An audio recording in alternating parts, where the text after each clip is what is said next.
महाराष्ट्रातील आमदार अपात्रता प्रकरणातील राष्ट्रवादी काँग्रेसच्या आमदार अपात्रता प्रकरणासंबंधी एक महत्त्वाची सुनावणी आज सुप्रीम कोर्टात झाली आहे। सुप्रीम कोर्टात झालेल्या सुनावणीमध्ये विधानसभेचे अध्यक्ष राहुल नार्वेकर यांना 15 फेब्रुवारीपर्यंत मुदतवाढ देण्यात आली आहे आणि आधी जो राहुल नार्वेकरांना निर्णय 31 जानेवारीपर्यंत करायचा होता त्याबाबत आता 15 फेब्रुवारीपर्यंत राहुल नार्वेकर हे निर्णय करू शकणार आहेत। परंतु ही सुनावणी अतिशय लवकर झाली, फार त्यावर युक्तिवाद झाले नसले तरी सुद्धा याचे खूप गंभीर पडसाद भविष्याच्या घडामोडींवर उमटू शकतात आणि याचे नेमके वेगवेगळे अर्थ काय आहेत त्याविषयी आज आपण चर्चा करणार आहोत। आपल्या सोबत आहेत सर्वोच्च न्यायालयाचे विधिज्ञ ॲडव्होकेट सिद्धार्थ शिंदे। सिद्धार्थजी, तुमचं स्वागत। काय सांगाल की आजची सुनावणी एकदम पटकन झाली आहे, परंतु ती खरंच तितकी सोपी आणि सहज होती का?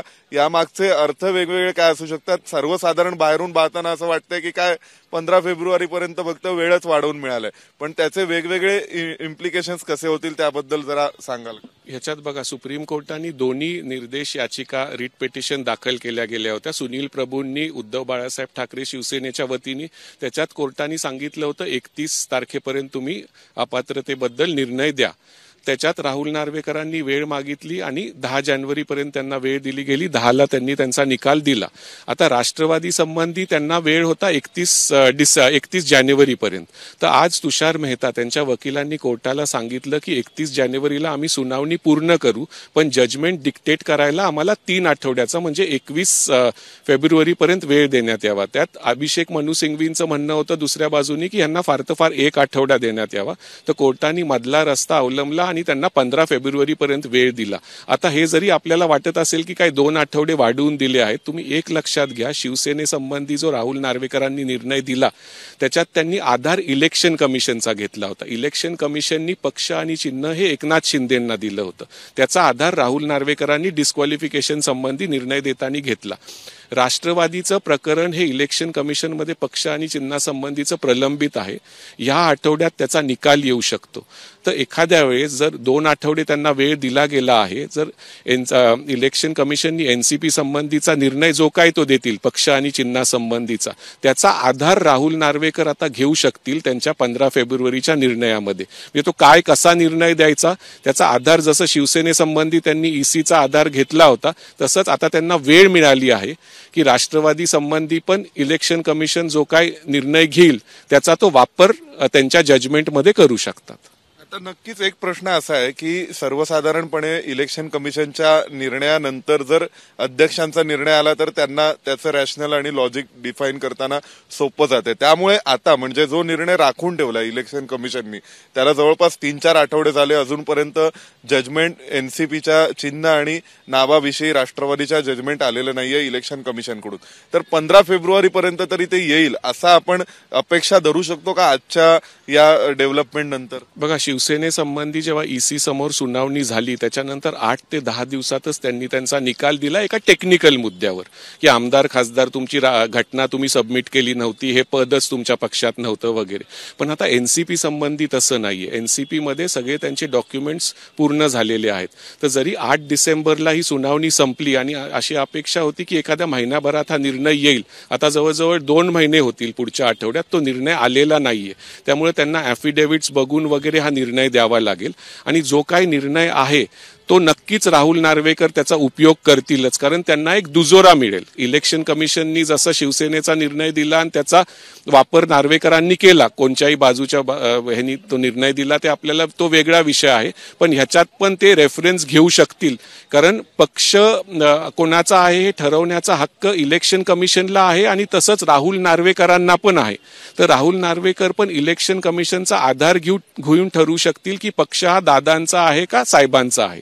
त्यामुळे हा जो थोडा वेळ मिळाला आहे त्याच्यात राहुल नार्वेकरांना हे फायद्याचंच आहे। त्यांचा जो काही निर्णय असेल तो इलेक्शन कमिशनवर आधारित असेल आणि तो नक्कीच या आठवड्यात येईल, कारण नंतर बघा तुम्ही आचारसंहिता वगैरे लागेल आणि जर तो निर्णय आला नाही तर मग दादा आणि साहेबांना दोघांना वेगळे चिन्हही एखाद्या वेळेस घ्यावे लागतील। त्यामुळे इलेक्शन कमिशन हा निर्णय नक्की देईल आणि कुठल्या तरी एका बाजूच्या वरच तो निर्णय देईल. एक तर हा दादांना पण मिळू शकतं पक्ष आणि चिन्ह, किंवा साहेबांना पण मिळू शकतं. आणि त्याच्या विरुद्ध जसं उद्धव ठाकरे सुप्रीम कोर्टात आले पण त्यांना स्थगिती मिळाली नाही, तसंच दुसरी बाजू सुप्रीम कोर्टात पण नक्की येईल, पण त्याचा निर्णय एखाद्या वेळेस लोकसभेनंतरच लागेल. सर्वसाधारणपणे निवडणूक आयोगाच्या निकालावरती दिल्लीच्या उच्च न्यायालयामध्ये येण्याची एक सोय उपलब्ध असते, परंतु त्यावेळी उद्धव ठाकरे थेट सुप्रीम कोर्टात आले. आता एनसीपीच्या राष्ट्रवादी काँग्रेसच्या बाबतीत शरद पवार गटाकडून कायम दावा केला जातोय की आम्ही डॉक्युमेंट्स आणि पुराव्यांच्या बाबतीत अतिशय मजबूतीने आहोत, त्यामुळे आमच्या विरोधात निकाल देणं इतकं सोपं नाहीये.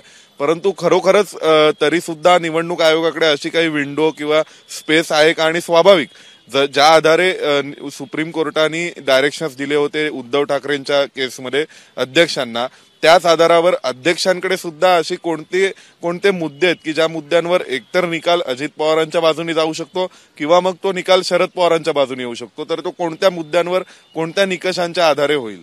बघा, शिवसेनेचं तर टेक्निकल मुद्द्यांवर झालं होतं, राष्ट्रवादीचं तसं नाहीये. आता राष्ट्रवादीचे अजितदादा गटाचे आमदार असंच क्लेम करतायत की पक्षच आमचा आहे आणि अध्यक्ष अजितदादा हे आहेत. त्यामुळं इलेक्शन कमिशनला पण एवढं सोपं नाहीये निर्णय पवार साहेबांच्या विरोधात देणं किंवा कुठल्या बाजूही देणं. आता आपण इलेक्शन कमिशन काय करेल ते त्यांना माहीतच आहे, आणि इलेक्शन कमिशनचा निर्णय जो असतो तो नॉर्मली ते इलेक्शन कमिशन ही बॉडी दिल्लीत बेस्ड असल्यामुळे त्याचा अपील हा दिल्ली हायकोर्टात होतो. मागच्या वेळेस ते डायरेक्ट सुप्रीम कोर्टात आले होते, कारण हे प्रकरण दुसरं पण प्रकरण इथं प्रलंबित होतंच, त्यामुळे सुप्रीम कोर्टाने ते एक्सेप्ट केलं. पण त्याच्यावर त्यांनी निर्णय काय म्हणजे त्यांनी स्थगिती दिली नाही. तर आता पवार साहेबांना पण दोन ऑप्शन्स असतील. पवार साहेबांना म्हणजे पवार साहेबांना किंवा दादांना, ज्यांच्या कोणा विरोधात हा निर्णय जाईल इलेक्शन कमिशनचा, तर ते एक तर हायकोर्टात किंवा जास्त करून ते सुप्रीम कोर्टातच येतील. कारण पक्ष आणि चिन्ह आत्ता जे इलेक्शन कमिशन देईल ज्या साईडला, ते लोकसभेत ते वापर करू शकतील. आणि राहुल नार्वेकरांना आता तेच ठरवावं लागेल की पक्ष हा नक्की कोणाचा आहे. जसं त्या बाबतीत त्यांनी राहुल नार्वेकरांनी पण इलेक्शन कमिशन सारखंच ठरवलं की पक्ष हा एकनाथ शिंदेचा आहे. राहुल नार्वेकरांच्या मते त्यांनी जो निर्णय दिला तसंच त्यांना निर्णय राष्ट्रवादी संबंधी पण घ्यावा लागेल, आणि त्यामुळे त्यांना इलेक्शन कमिशनचा आधार हा घ्यावाच लागेल. त्यामुळे त्यांना हा जो 2 आठवड्याचा वेळ मिळाला आहे, त्याच्यात जर इलेक्शन कमिशनचा निर्णय आला तर राहुल नार्वेकर तो आधार घेऊ शकतील. आता राहुल नार्वेकर कोणाच्या बाजूनी निर्णय देतील, इलेक्शन कमिशन कोणाच्या बाजूनी देईल, ते आपल्याला त्याच वेळेस बघता येईल. पण त्याचा आधार तर नक्कीच राहुल नार्वेकरांना घेता येईल. आणि पक्ष आणि चिन्ह हे इलेक्शन कमिशन जरी ठरवू शकतं, तसंच राहुल नार्वेकरांना पण अधिकार आहे की विधिमंडळ पक्ष कोणाचा आहे आणि मूळ पक्ष कोणाचा आहे. तर त्याच्यात आणि 10व्या अनुसूचीबद्दल जो काय निर्णय घ्यायचा आहे त्याच्यात सुप्रीम कोर्ट हस्तक्षेप करू शकत नाही. अध्यक्षांचा निर्णय यावा लागतो आणि त्याच्या विरुद्ध तुम्ही कोर्टात येऊ शकता. त्यामुळे आता अध्यक्ष बघू काय करतात राष्ट्रवादी संबंधी. आणि पुन्हा त्यात असं येऊ शकतं की एकनाथ शिंदेच्या प्रकरणात जे झालं की उद्धव ठाकरे गट सुप्रीम कोर्टात येण्यापूर्वीच एकनाथ शिंदेचा गट हा हायकोर्टात गेला आणि हायकोर्टात ते मॅटर सुरूही झालंय मुंबई हायकोर्टामध्ये. त्यामुळे आता इथे सुप्रीम कोर्टामध्ये त्या प्रकरणात कितपत काय होऊ शकेल हा प्रश्नच आहे. आता पुन्हा एक दुसरा मुद्दा असा आहे की निवडणूक आयोगाकडे एक मध्यम मार्ग उपलब्ध असतो, तो म्हणजे चिन्ह गोठवण्याचा. तसा मध्यम मार्ग हा अध्यक्षांकडे उपलब्ध नाहीये, कारण अध्यक्षांना जे जजमेंटमध्ये डायरेक्शन्स आहेत त्यानुसार त्यांना ते ठरवावंच लागणार आहे की राजकीय पक्ष कोणाचा होता.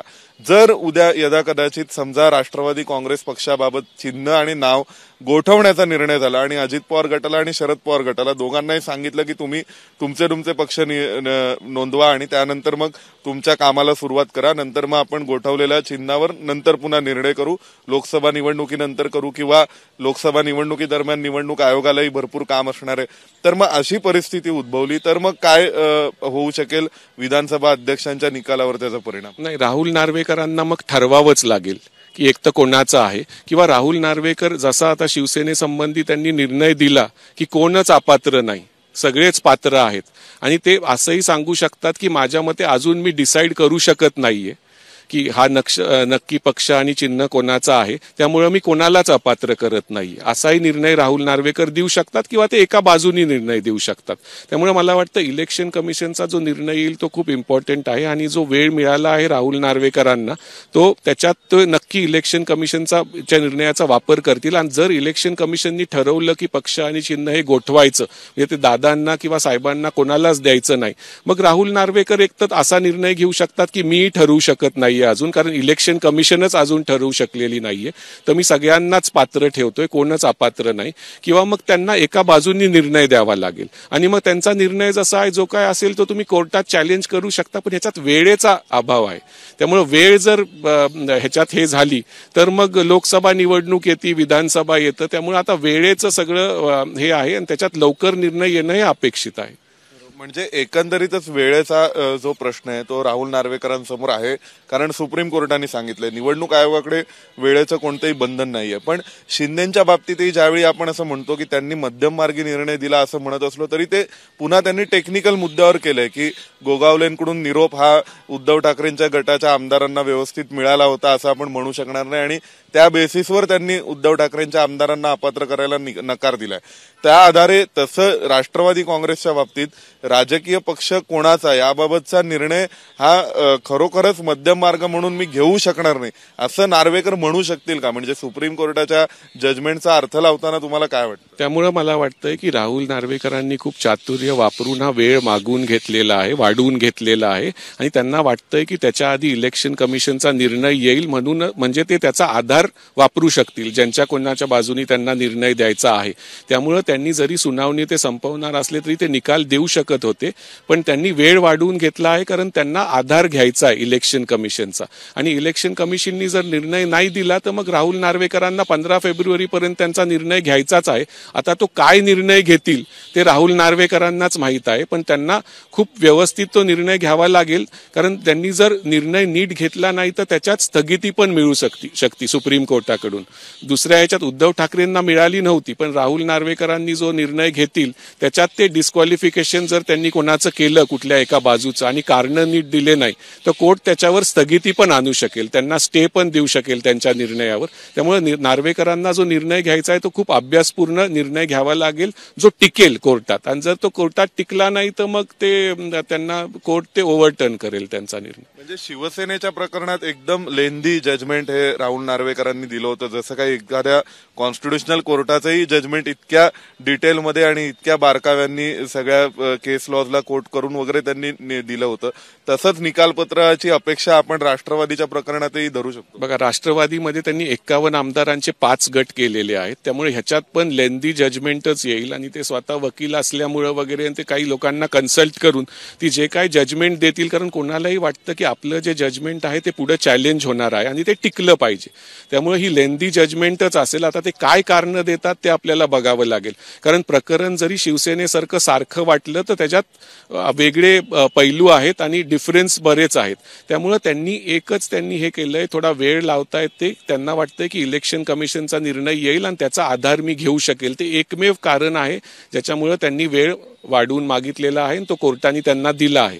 आणि इलेक्शन कमिशनचं जजमेंट जे काही येईल त्याचा नक्कीच तो वापर करतील. आता तो कसा वापर करतील ते नार्वेकर ठरवतील काय करायचं.